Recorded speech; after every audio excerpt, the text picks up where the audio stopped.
So, as the film opens, we're shown that T'Challa, the king of Wakanda, is battling a deadly disease. A disease for which Wakanda has no cure. To save her brother T'Challa's life, his sister, Shuri, is conducting numerous tests in her lab to create a potent herb. She then prepares a potion and administers it to T'Challa, saving his life. In reality, Wakanda doesn't have any of those herbs at the moment. Shuri tries her best, but still fails to create the herb. She even asks her robot about her brother. The robot tells her that T'Challa's condition is very critical. His survival is extremely difficult. His heart rate is also steadily declining. Immediately, Shuri's mother, Ramonda, comes to her, telling her, "Just stop, Shuri, stop this. There's no point in doing this, because T'Challa is no longer alive. He's dead." Quote. Upon hearing this, both Shuri and her mother, Ramonda, begin to cry. The next day, T'Challa's funeral is held, meaning he is buried, where all the people of Wakanda say a grand goodbye to their king T'Challa. A year passes in this manner. Wakanda had spent this time without a king or queen. But now, after a year has passed, Wakanda has appointed Ramonda as its queen, so that she can take over Wakanda in the place of her son T'Challa.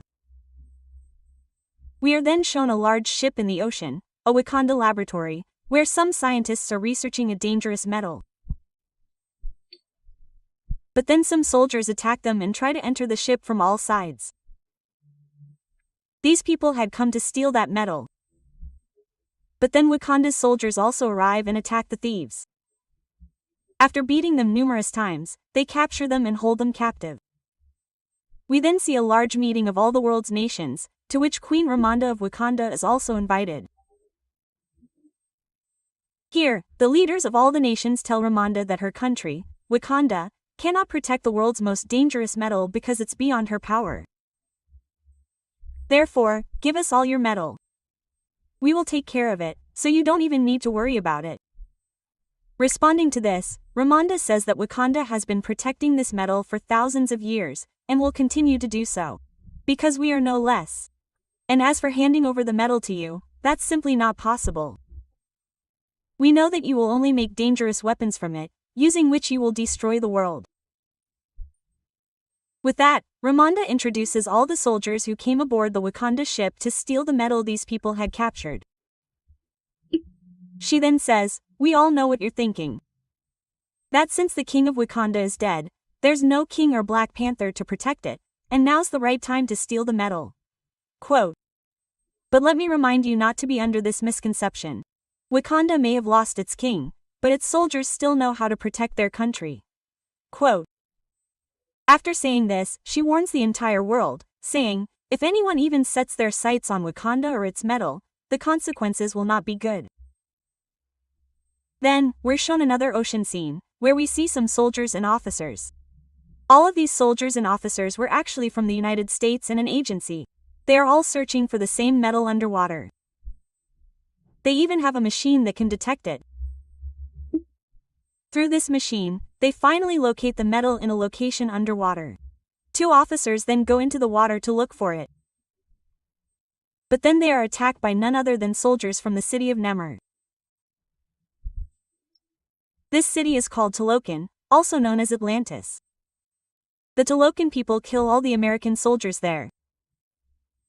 We also learn that when this metal came to Earth from the sky thousands of years ago, it fell into the seas of Talokan as well as Wakanda. This means that this metal is also in Wakanda's possession, which the American soldiers came to steal. But now that they have this metal, the Talokan soldiers have also made weapons from it. The weapon Nemr uses, a rod, is also made of this metal. Meanwhile, Amanda brings her daughter Sherry to a riverbank, where she burns the white robe she was wearing after the death of her son, T'Challa. She did this to overcome the grief of her son's death. In fact, the people of Wakanda believe that burning the white robe will release the grief of the deceased and prevent them from remembering him. However, Sherry didn't believe this, so she didn't burn her robe. However, both mother and daughter still begin to cry in memory of T'Challa. Just then, Nemr emerges from the river and introduces himself to them. He says, I am the king of the city of Talokan. I now need to talk to City T'Challa. about the mistake she made when T'Challa extended a hand of friendship to the entire world. Everyone has learned about Wakanda. Quote, "Since then, the whole world has learned about this metal and that Wakanda possesses it.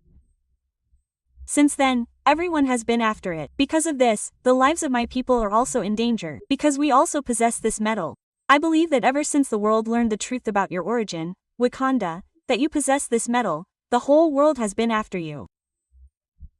And, if the world finds out the truth about us, that we also possess this metal, then people all over the world will come after us and make our lives miserable. And they will find out about this very soon, because the Americans have a machine that can find this metal. That machine was created by a very clever American scientist. Now, my advice is that you and I should unite. Both countries should join together and destroy the entire world before the entire world destroys Wakanda and T'Challa. Isn't it better if we both destroy the entire world together? Because only then will both countries be able to live their lives in peace and tranquility." Hearing the talk of destroying the world, Ramonda becomes irritated and refuses his offer, saying, "We love peace. We don't want any destruction, we want peace." Quote, hearing this, Namor says, "Okay, if Wakanda doesn't get along with T'Challa, that's fine. But you must hand over the scientist who created the machine to find this metal so that I can kill him and prevent the Americans from coming to our country in search of the metal." Quote, Namor gives them a week's time and says, "I will come back in a week, not alone, but with my entire army. And if you hand over the scientist to us by then, we will understand that Wakanda is our friend. But if they don't, we will destroy Wakanda along with the entire world." Quote. After issuing this threat, Namor leaves. Ramonda then returns and tasks her general with capturing the scientist who created the metal detecting machine. The general then declares, "I want to take your daughter, Sherry, with me." Ramonda initially refuses, but later agrees. Sherry and the general then travel to America and, somehow, find the scientist. To their surprise, they discover the scientist is a 19-year-old college student named Ironheart. Upon finding her, they decide to take her with them. But then they discover that the United States and the agency have been after them for a long time, and have always kept an eye on Sherry and Ironheart. They now demand that the three surrender, demanding that they surrender themselves to them. But then the scientist, Ironheart, reveals her true identity. She puts on her suit and leaves. After which, Shuri and the general leave with her car and bike. They somehow escape the agency. However, as they proceed, they are attacked by T'Challa soldiers, sent by Namor to capture Ironheart and bring it to Namor. The T'Challa soldiers engage in a fierce battle with the general and attempt to take Ironheart with them. However, the general fights them back and attempts to rescue Ironheart. However, because the T'Challa soldiers are so brave, she defeats the general and takes Ironheart and the body to Namor in T'Challa. When the general returns alone, she tells Ramonda about all this.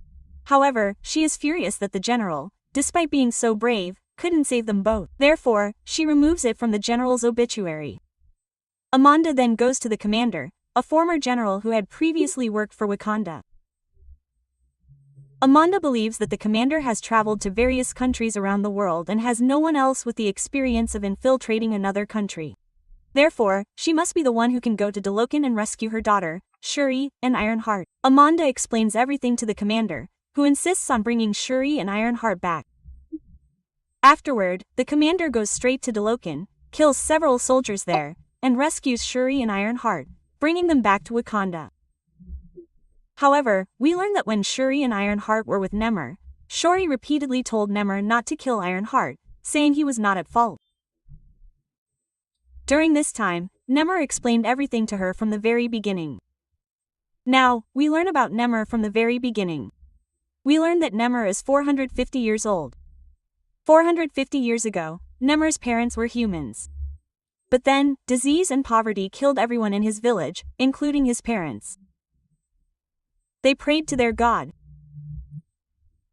Then, in their dreams, God appeared and told them about a flower that was exactly like the precious, powerful herb that the body was trying to create in its lab. Upon learning about the flower, Nemer's parents and the villagers went underwater to retrieve the flower, extracted its juice, and drank it. However, upon drinking it, their bodies and minds were completely transformed. Their entire bodies turned blue. They didn't look human at all. However, their powers increased significantly. But there was a problem. After becoming human, they couldn't live on land. To survive, they went into the water, as they could only survive there. This was the time when Nemer was about to be born, and he would eventually be born.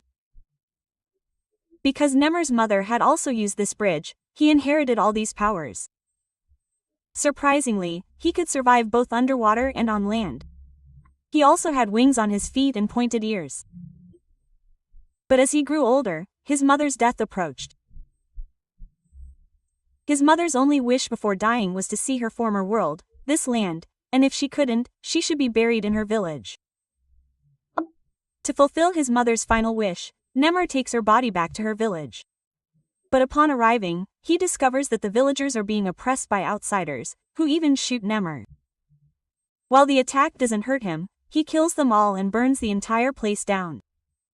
From that day on, Nemer begins to hate those who live outside the water, that is, on land. After telling his story, he also gives the body a bracelet made from the powerful herbs of Tilo Khan. But when he learns that Commander Shori and Ironheart have been taken away and some of their people have also been killed, he becomes furious with Wakanda and attacks it head-on. He destroys an entire city, obviously killing many Wakandans.